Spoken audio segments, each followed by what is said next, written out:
I woke up thinking about bagels. My life was never exciting, but I swear on that morning, even my hunger felt like a warning sign. I live in a tiny apartment in Philly, just a block from the weird-smelling laundromat and right above Samir's 24-hour bodega. Usually I'd head down, nod at Samir, grab an energy drink and some mystery meat breakfast sandwich, then sprint for the L train with my headphones blasting. But today everything felt wrong. Not horror movie wrong, not yet. Just wrong, like the first few seconds of a really bad dream. The air in the hallway was thick. I noticed right away, like someone had left a window open and all the city's dirt and panic drifted in. When I passed 3B, the old lady who always played daytime soap operas too loud was coughing. Not her regular raspy cough, but wet, desperate. She shut the door before I could ask if she was okay. I kept moving, but my heart was beating weird, double time, like it knew something I didn't. Outside, the street was different, fewer cars than usual, but more people standing around. Some looked sick, pale, shuffling, eyes locked to the ground. I stepped over a weird stain on the sidewalk, looked like blood, but nobody seemed to care. Some guy in a hoodie saw me staring and just shook his head, like he wanted to warn me but couldn't find the words. On the corner, a black military van was parked. No markings, windows tinted darker than night. It hadn't moved in hours. I noticed soldiers inside, barely moving, just watching. I pulled my jacket tighter and hurried on. When I got to Samir's, he was stocking shelves with one hand, scrolling his phone with the other. He gave me the smallest nod. He looked nervous. I tried to make a joke, something about the apocalypse finally hitting Philly, but he didn't laugh. People are acting crazy, man. Somebody tried to bite a cop last night. You seen that? He showed me his phone, but it was just a blurry video. A woman screaming, police shouting, then static. I page left and scrolled through Twitter. Trending topics were all over the place. Outbreak, panic downtown, fake news. My notifications were blowing up, mostly from group chats. My best friend Tiff was supposed to meet me for coffee, but she hadn't replied to my texts since last night. I tried calling, straight to voicemail. The city's normal background buzz was shifting, rising. It felt like everyone was waiting for something. I didn't know what yet. Crossing the street, my phone buzzed again. Emergency alert. Something about a shelter-in-place recommendation. Avoid public transportation. More info to follow. My phone glitched, screen going black for a split second. When it came back, half my contacts had the little error icon. I tried opening the news app, but it just spun and crashed. People around me were checking their phones, faces tense, some starting to argue. I saw a mom grab her kid and start sprinting away from the subway. A dude in a suit tossed his briefcase and ran back toward his car.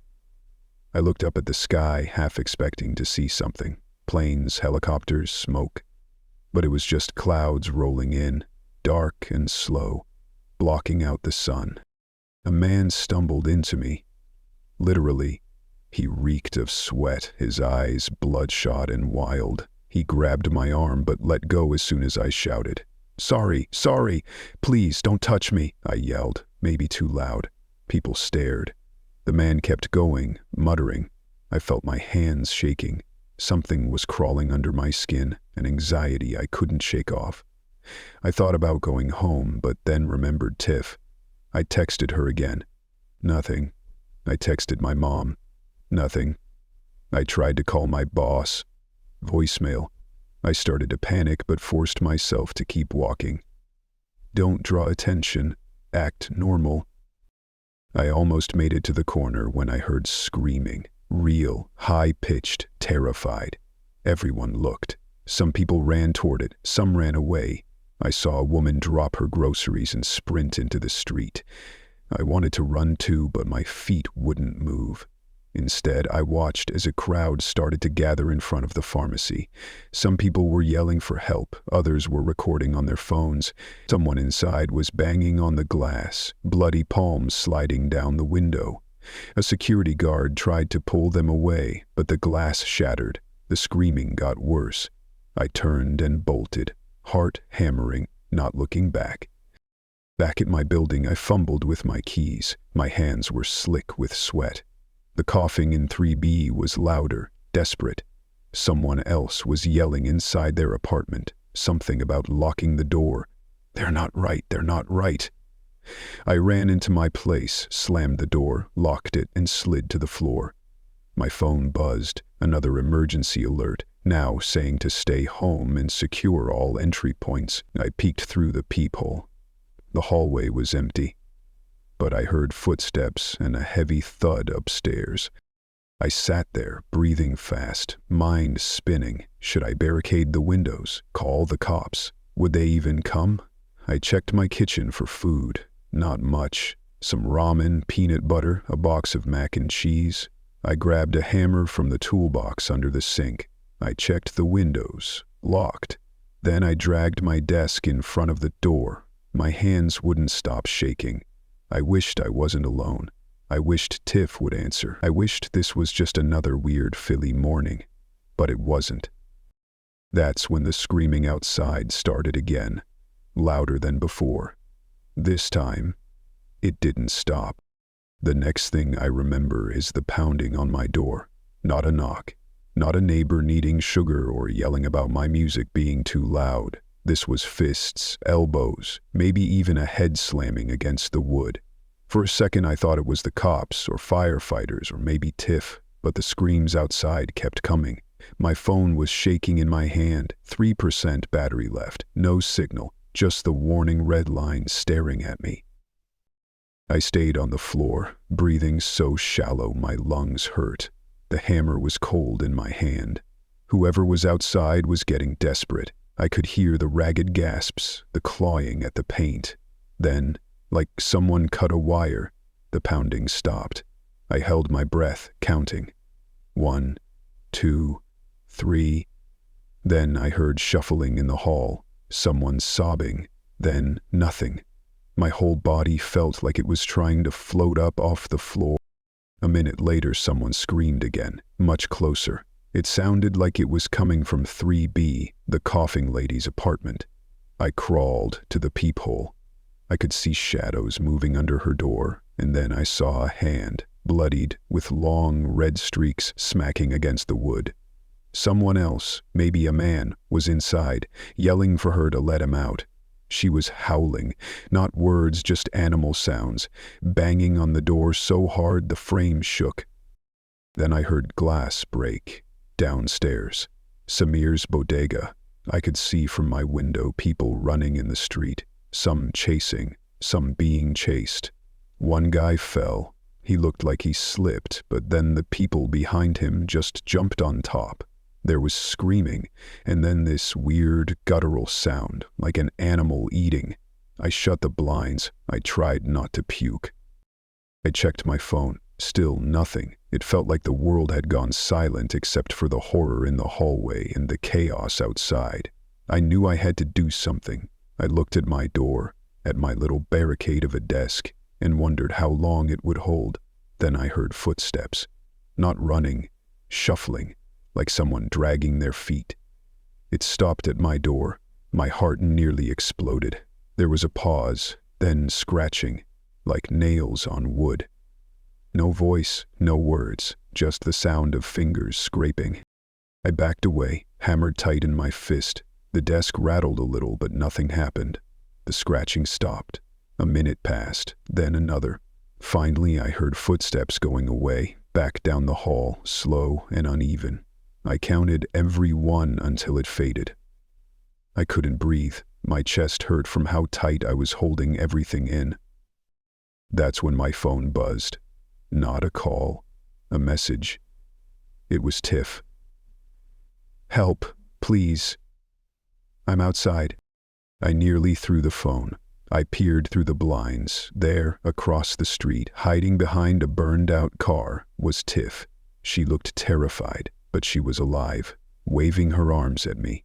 My body moved before my brain could stop it. I unlocked the door, yanked it open, and almost tripped over the neighbor from 3B.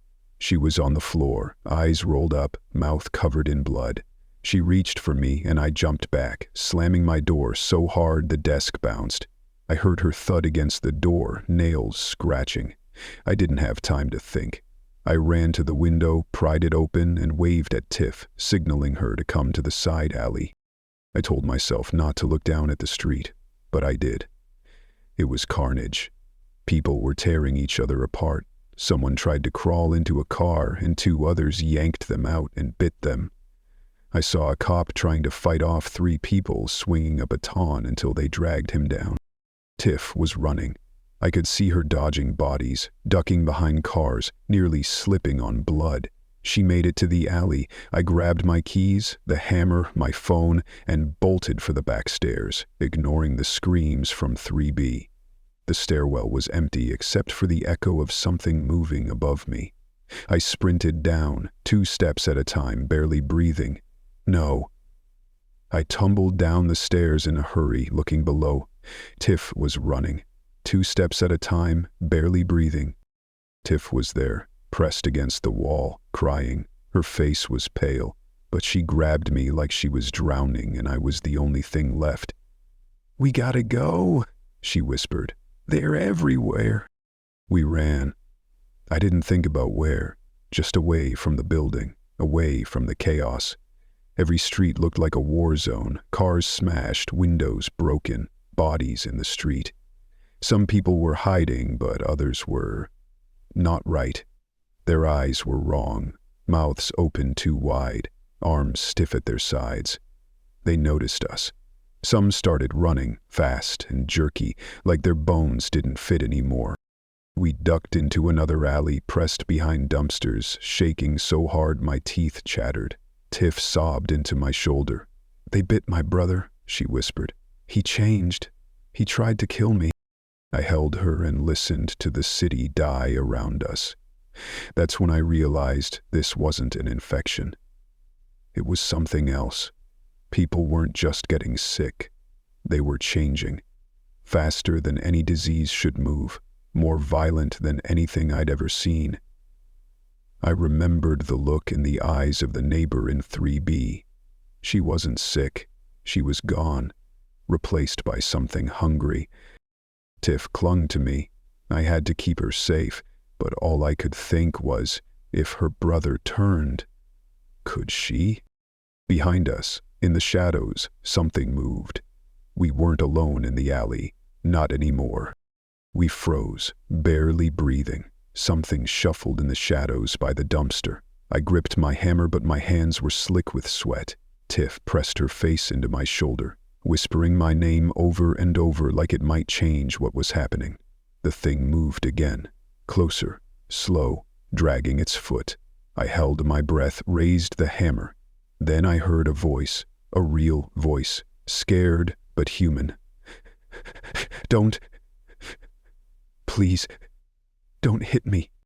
He was a kid, maybe 13, hiding behind the trash bins. He was shaking, his face streaked with dirt and tears. I lowered the hammer, but didn't let go. Tiff let out this broken laugh, part relief, part panic. The kid was alone, clutching a baseball bat like it was a teddy bear. "I lost my dad," he said. "They took him." We told him to stick with us. He nodded, but kept looking at the alley's mouth, where the world was getting worse every minute. Tiff wanted to run, but I said we should wait, check if the coast was clear. My phone was dead now. I felt blind, cut off from everything except what I could see, which was just broken glass, bloody sidewalk, the city I thought I knew going to hell in broad daylight. We made a plan, get to Tiff's cousin's place near South Street, just a few blocks, but every block looked like a nightmare. I tried to psych myself up. We had a hammer, a bat, and nothing left to lose. We stuck close, moving slow. We avoided the main roads. There were bodies everywhere, and some of them were still moving. Not alive, just twitching, snarling, hungry for anything that moved. Halfway there, we saw an old church with the doors chained shut and people inside banging on the stained glass, screaming for help. The zombies, yeah, that's what they were were clawing at the windows, but some were just standing there, swaying, waiting. I tried not to look, but the sound stuck with me. Tiff kept asking, "What do we do if we get bit?" The kid was crying, but trying to be brave. "Don't let them get me," he begged. We made it to the cousin's place, but the door was wide open. We stepped inside, calling her name. The living room looked ransacked, TV smashed, couch ripped, food everywhere. I almost turned around, but then I heard someone crying. We followed it to the bathroom. Tiff's cousin was in the tub, clutching her arm, blood leaking from between her fingers. "I got bit," she whispered, "but I locked the door." That was the moment I felt the line break in my head. I knew what was coming and I knew what I had to do, but my body just wouldn't move. Tiff was already crying, begging her cousin to get up, to run, but her cousin shook her head, crying, "Don't let me hurt you, please." We waited there, the three of us, until she changed. I saw it happen. Her eyes went flat, her jaw clenched, and she lunged. I held her back with the hammer, crying. Tiff was screaming. The kid was screaming. I had to do it. I had to hit her. I can still hear the sound. After, we were different. Tiff just sat on the floor, not talking. The kid stared at the wall. I wanted to run, but there was nowhere left to go. The city was burning. The people we knew were gone or monsters. We barricaded the door and tried to rest, but none of us slept, not really. In the morning, we packed whatever we could carry, food, water, anything sharp. We left the cousin's place behind, smoke rising from the rooftops, the church still screaming. We walked. No destination, just away. As we moved, I realized something. It wasn't just the world that changed. It was us. I had killed someone. I had to choose who to save, who to leave. There was no going back to the person I was that morning. Tiff knew it. The kid knew it. The only rule left was survive. That was the cost. By the end of the first day, the city was a graveyard, and we were ghosts walking through it, looking for some place that still felt like home. There was no home left, only each other, and the road ahead